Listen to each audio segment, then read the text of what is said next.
Praise road હું Stanley Macwan મારી YouTube channel Gujarati Bible સ્ટડીમાં તમારું સ્વાગત છે। મારી ચેનલને તમે આજે અત્યારે આગળ તમે સબસ્ક્રાઈબ કરી લો અને સના જ્ઞાનમાં તમે વધતા જાઓ।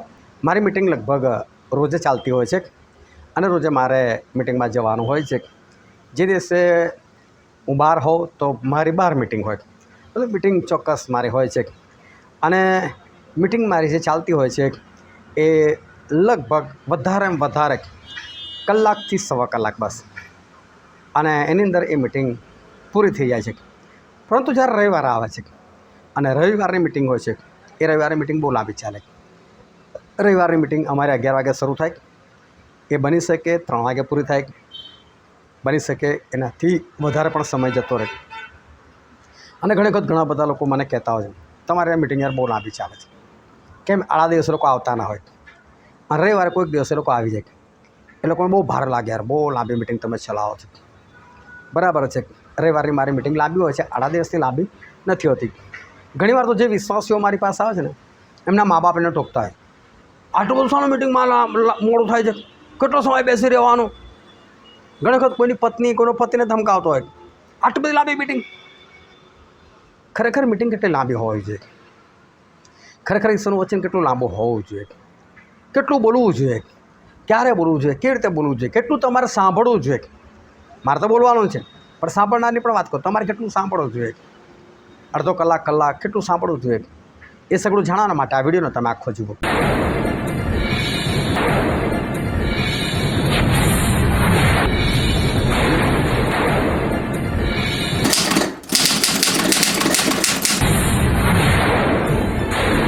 આજે છે તારીખ 28 ઓક્ટોબર 2025 સાલ। રોજ રોજ વોટ્સએપ પર 10 સવાલ પૂછવામાં આવે છે। આજે જે સવાલો પૂછેલા છે એનો આ વિડીયો છે, તમે અચૂક આ વિડીયોનો આખો જુઓ। આજે પહેલો પ્રશ્ન છે, પાઉલે મદ્રાસ સુધી ભાષણ કોની આગળ ચાલુ રાખ્યું? અને એનો જવાબ છે શિષ્યોની આગળ। હવે તમે જો પાઉલે છે ને બોલવાનું શરૂઆત કરી, હવે કેટલા વાગ્યા લોકો ભેગા થયા મને નથી ખબર, પણ સાંજ પડતા ભેગા થયા હશે, કાં તો રાત પડતા ભેગા થયા હશે, અને ઇઝરાયલની અંદર રાત જે છે 6 વાગે પડી જાય છે। હવે સમજો કે આ લોકો 6 વાગ્યાના બી ભેગા થયા હોય પણ પાઉલ બોલ બોલ બોલ બોલ મધરાત રાતના 12 વાગે આપણે માની લો તો 6 કલાક તો ભાષણ ન થયા, અને તો ભાષણ પૂરું બી નથી થયું, ચાલ ચાલ જ કરતું હતું ભાષણ। બોલો પાવર પ્રેતે આટલો લાંબો મેસેજ, શું આટલું લાંબુ બોલવું જોઈએ? શું ખરેખર આટલો લાંબો મેસેજ હોય? પ્રભુ એકવાર છે ને 3 દિવસ સુધી ભાષણ કરેલું લોકોને આગળ, આ લોકો 3 દિવસ સુધી સાંભળતા રહેલા, ભૂખ્યા થયા, અને પ્રભુ કીધું આ લોકોને ખાવાનું ખવડાવો, અને પછી 4000 લોકોને ખવડાવેલું ને ત્યાં 3 દિવસ થઈ ગયેલા લોકોને સાંભળતા સાંભળતા। શું ખરેખર આટલું બધું લાંબુ હોય? હું તમને કહું છું, મેં શરૂઆતમાં જ મારી મિટિંગની વાત કરી। હવે એમાં શું હોય છે કે સોમવારથી લઈને શનિવાર સુધી જે મિટિંગો હોય છે એ મિટિંગો બહુ સામાન્ય અને લગભગ કલાક સવા કલાકની અંદર પતી જતી હોય છે। અમે કદાચ 2 ગીતો ગઈએ છીએ અને કદાચ કોઈ જગ્યાએ આઝાદી હોય તો મેં 5 થી 6 ગીતો ગઈએ, અને એ મિટિંગ સવા કલાકની અંદર લગભગ પતી જતી હોય, 20 થી 25 મિનિટ ગીતોમાં અને અડધાથી પોણો કલાક એ વચનમાં આ પતી જતું હોય છે। પરંતુ રવિવારની મિટિંગ, રવિવાર સંખ્યા પણ વધારે હોય, કારણ કે રવિવાર લોકોની રજા હોય, જે લોકો સોમવારથી લઈને શનિવાર સુધી નથી આવી શકતા એ બધા જ રવિવારે હાજર હોય, અને રવિવારે એવા લોકો આવતા હોય કે જે બધા વિશ્વાસી કહેવાતા હોય, શિષ્યો કહેવાતા હોય, અને માટે એ દિવસે લાંબી મિટિંગ ચાલે। એ દિવસે મારા 2 મેસેજ હોય, એમાં પહેલો મેસેજ 15 થી 20 મિનિટનો હોય અને બીજો મેસેજ છે એ કલાકથી સવા કલાકનો મેસેજ હોય। જ્યારે આડા દિવસે સવા કલાકમાં તો આખી મિટિંગ પતી જાય, પણ આ દિવસે પહેલો મેસેજ 15 થી 20 મિનિટનો, એ સિવાય બીજો જે મેસેજ આવે એ કલાકથી સવા કલાકનો હોય, સાથે સાથે સાક્ષીઓ હોય, પછી એ દિવસે આરાધના હોય, અને એ દિવસે મિટિંગ લાંબી ચાલે। બીજી બી અમુક વાતો મારે કરવાની હોય તો એ પણ હોય, કદી કદી 5-10 મિનિટ હું નાનકડું બીજું પણ કશું વચનમાંથી શીખવાડી દઉં, આવું બધું ચાલતું હોય છે। એટલે એ દિવસ બરાબર લાંબી મિટિંગ એ ચાલતી હોય છે। હવે આમાં કોઈ નવું આવી જાય ને તો એને તો બહુ ભારે પડે, પરંતુ કોઈ શિષ્યને બી ભારે પડે, જે લોકો પ્રભુ પાછળ નીકળી ગયેલા છે એ લોકોને ભારે પડે, શું આ ખ્રિસ્તીઓને ભારે પડે? જો તમને ભારે પડે છે ને તો તમને કહું છું તમે નરકના વારસદાર છો। તમને ભારે કેમ પડે છે ઈશ્વરનું વચન સાંભળો? કેમ તમે 3-3 કલાક પિક્ચર કેમ ના જોઈ શકો છો? તમે સિરિયલો કેમ જોઈ શકો છો?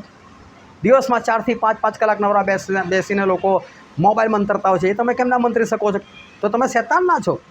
જો તમે આ બધું કરી શકો છો ને તમે 3 કલાક 2 કલાક તમે મિટિંગમાં નથી બેસી શકતા, તો હું તમને ચોક્કસ કહું, તમે ભલે ખ્રિસ્તી છો, તમે પોતાના આત્મિક ગણતા હોય, તમે બાઇબલ વાંચતા હોય, હું તમને કહું છું તમે નરકના વારસદાર છો. કારણ કે તમે પ્રભુનું વચ્ચે નથી સાંભળી શકતા. સ્વર્ગમાં જો એ 4 પ્રાણીની વાત લખવામાં આવે છે કે જેઓ પવિત્ર પવિત્ર તું જે દેવ જે છે હતો અને આવનાર છે એમ કહેતા એ લોકો વિસામો લેતા નથી. કેટલું બધું લોકોને ગમતું હશે ઈશ્વરની આરાધના કરવાનું, થાકતા નથી, વિસામો લેતા નથી. કેટલી અદ્ભુત વાત છે. અને જે સ્વર્ગમાં તમારે જવાનું છે ને તમે આ પૃથ્વી પર તમે 2 કલાકમાં જો કંટાળી જતો હોય અને તમને મેસેજ લાંબો લાગતો હોય તો સમજી લેવાનું કે તમે નર્કના વારસદાર છો, તમે ભૂલથી બી સ્વર્ગમાં નહીં જઈ શકો. મારું શિક્ષણ બહુ સ્પષ્ટ હોય છે, હું સ્પષ્ટ જ બોલું છું. અને ભલે કોઈને કડવું લાગે તો કડવું, પરંતુ પાઉલ પ્રેરિત રોજે આટલો લાંબો મેસેજ નહોતા આપતા. પણ જ્યારે શિષ્યો ભેગા થાય ને ત્યારે તો હોય જ.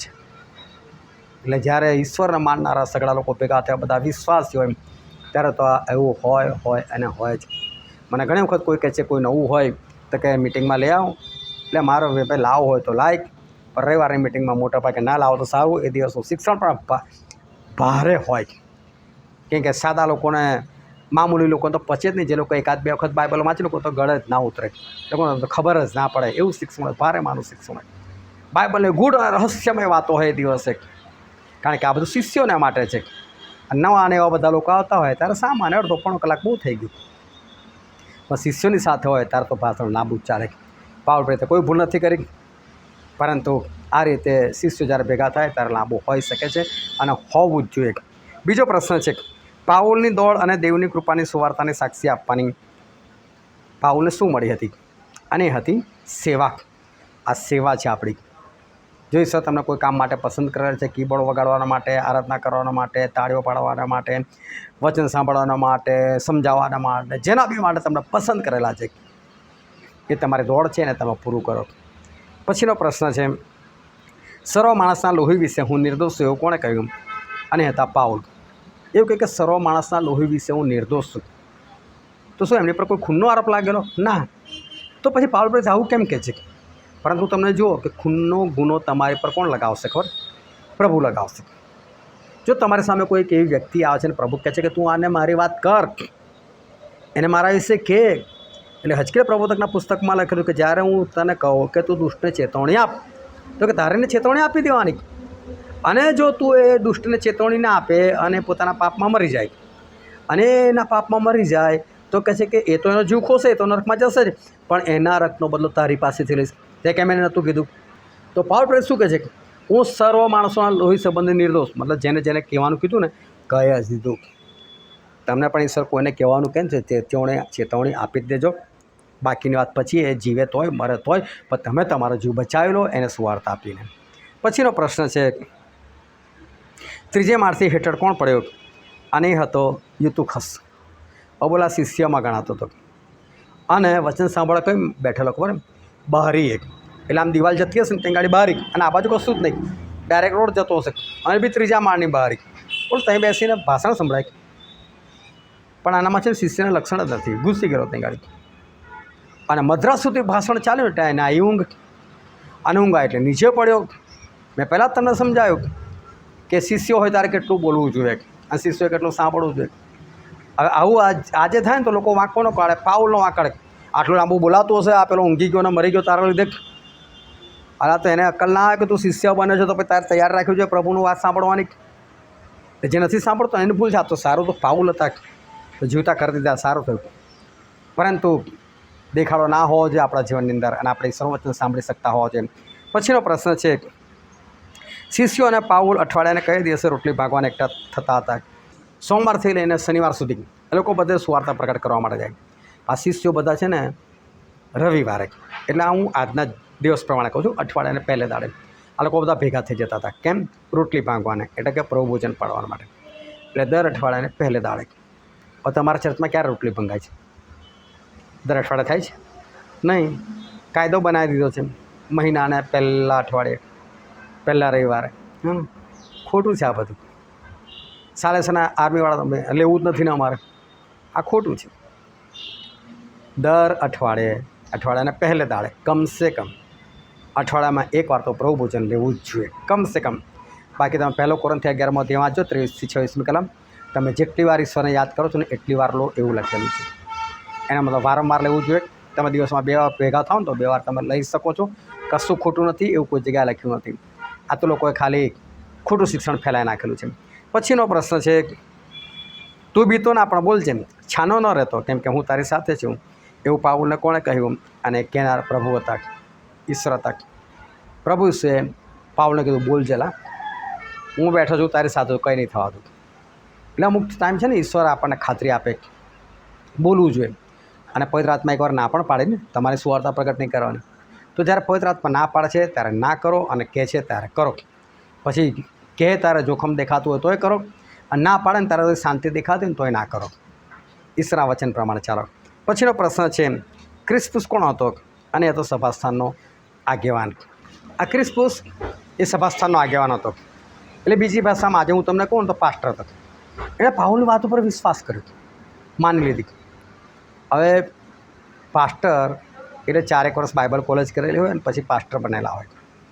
હું તમને ચોક્કસ કહું કે જેમ લોકો એન્જિનિયરિંગનો કે વકીલાતનો કોર્સ કરે છે ને, એ રીતે બાઇબલ કોલેજ બી કોર્સ છે. બાઇબલ કોલેજ કરનારા બધા નવો જન્મ પામેલા છે એવું માની લેશો નહીં, એવું હોતું પણ નથી.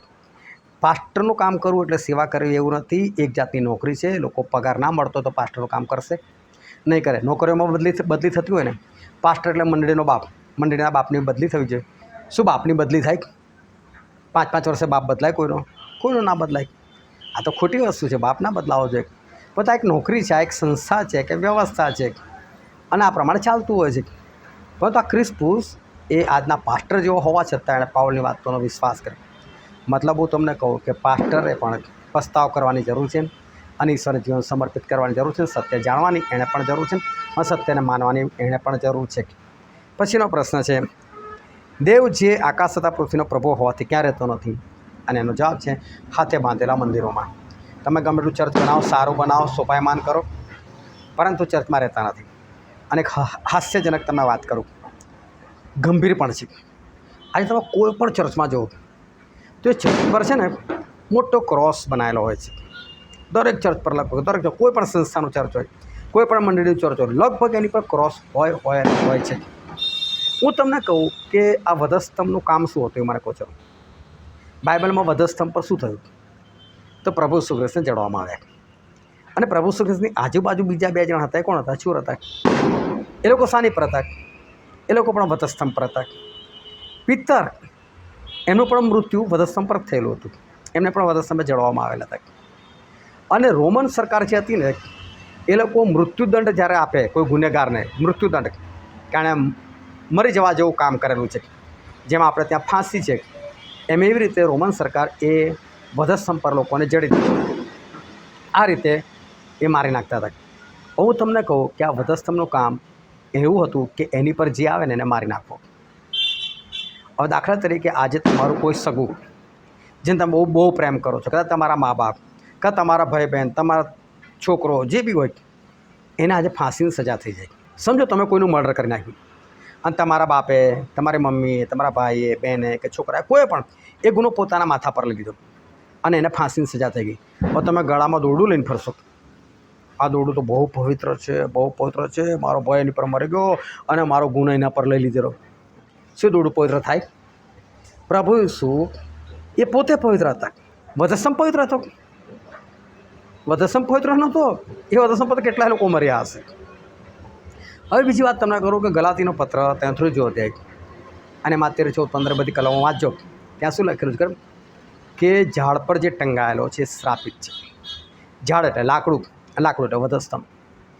વધસ્તંભ પર જે લટક્યો એ શ્રાપિત. પ્રભુ આપણા માટે શ્રાપિત થયા.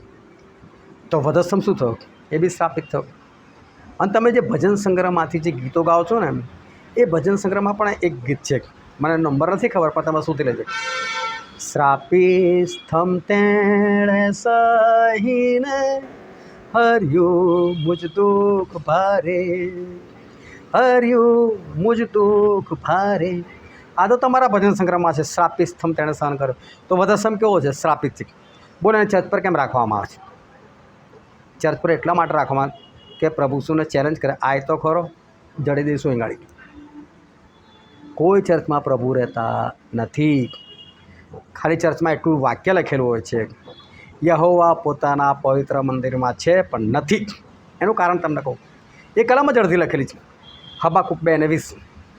યહોવા પોતાના પવિત્ર મંદિરમાં છે, આખી પૃથ્વી તેની સામે ચૂપ રહો. ચર્ચની અંદર બધા ચૂપ રહે છે. જ્યારે કમિટીઓની મિટિંગો ત્યારે કેવી હલ્લા દોડી થાય છે. અરે ચર્ચની અંદર મારામારી થયેલી છે, ચર્ચની અંદર પાસ્ટરના કપડાં ફાટેલા છે, ચર્ચની અંદર ગાળાગાળી થયેલી છે, ચર્ચની અંદર પોલીસો આવેલા છે. લોક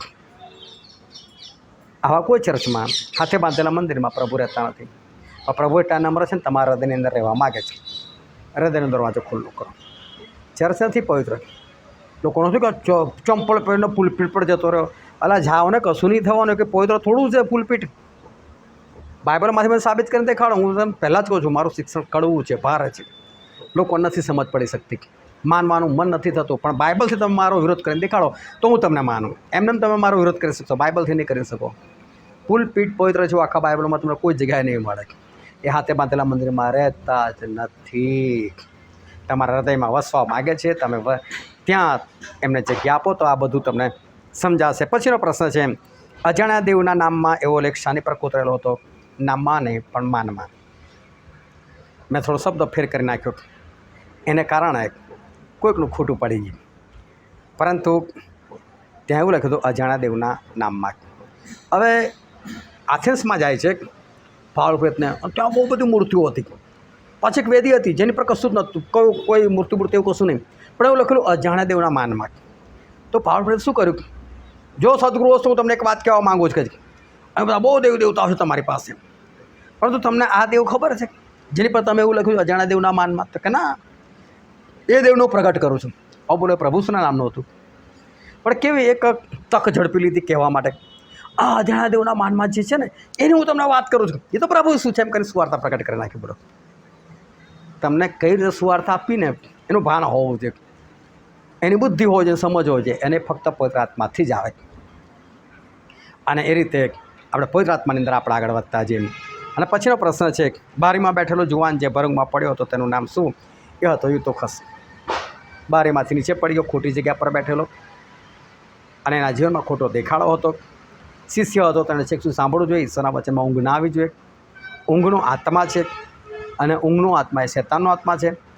ઊંઘ ઈશ્વરે આપણને આરામ કરવા માટે રાત્રે આપેલી છે. પરંતુ પ્રભુનું નામ થતું હોય ને ત્યાં આગળ ઊંઘ આવે તો પછી શેતાનનું કાર્ય છે. એ શેતાનનું કાર્ય તમારામાં ના થવું જોઈએ. જો તમને મિટિંગમાં ઊંઘ આવતી હોય તો તમે પોતા વિશે ચેતો અને શેતાનનો નાશ કરો, એને પ્રભુના નામમાં બગાડો. તો રોજ આવી રીતે 10 સવાલ પૂછવામાં આવે છે, એના જવાબ આપવામાં આવે છે. આ રીતે વિડીયો બનાવવામાં આવે છે. તમે મારી સાથે જોડાઈ શકો છો. ઈશ્વર તમને આશીર્વાદ આપે. આમેન.